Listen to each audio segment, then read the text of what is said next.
Ben-Hadad, roi de Syrie, rassembla toute son armée. Il avait avec lui 32 rois, des chevaux, des chars. Il monta, mit le siège devant Samarie et l'attaqua.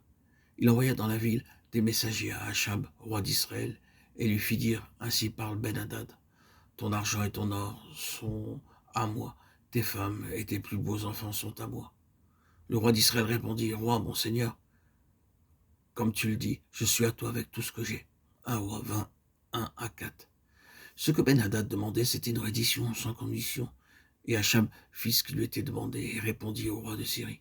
Roi, mon seigneur, comme tu le dis, je suis avec toi, avec tout ce que j'ai. Je suis à toi. Ces paroles, je voudrais que chaque chrétien puisse les adresser à Dieu. Roi, mon seigneur, je suis à toi avec tout ce que j'ai. Si nous voulons être bénis par Dieu, il faut nous consacrer entièrement à lui. Entière consécration. J'étais en Écosse et je me trouvais en compagnie de plusieurs personnes et nous parlions ensemble de la situation de l'Église de Christ et des besoins de l'Église et des croyants. Il y avait parmi nous un serviteur de Dieu qui s'occupait de former des chrétiens pour l'œuvre de Dieu.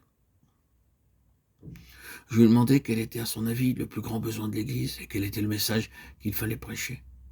Il me répondit tranquillement et avec assurance. La consécration absolue à Dieu est la chose principale.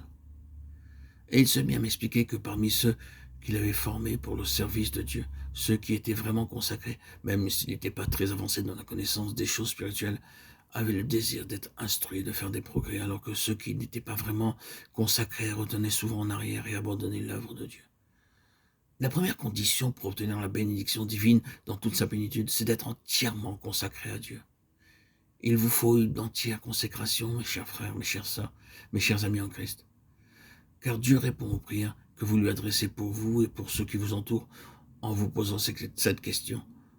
Veux-tu te consacrer entièrement à moi? Que lui répondrez-vous? Mes chers amis, Dieu sait qu'il y a des centaines de chrétiens qui ont répondu affirmativement dans le secret de leur cœur et que des centaines d'autres désirent le faire mais n'osent pas. Enfin, il y en a qui ont dit oui mais qui ont échoué, qui se sentent condamnés parce qu'ils n'ont pas trouvé le secret de la puissance pour vivre cette vie de consécration. Voyons ce que Dieu réclame de nous. Dieu est la fontaine de vie, l'unique source d'existence, de puissance et de bonté. Et dans tout l'univers, il n'y a rien de bon qui ne soit l'œuvre de Dieu. Dieu a créé le soleil, la lune, les étoiles, les fleurs, les arbres et l'herbe. Toutes ces choses lui appartiennent et lui sont soumises. Quand Dieu revêt le lys des champs de toute sa splendeur, le lys n'est-il pas entièrement soumis à Dieu, consacré à celui qui lui donne sa beauté? Croyez-vous que Dieu puisse faire son œuvre dans le cœur de ses enfants rachetés s'ils ne sont pas entièrement consacrés à lui?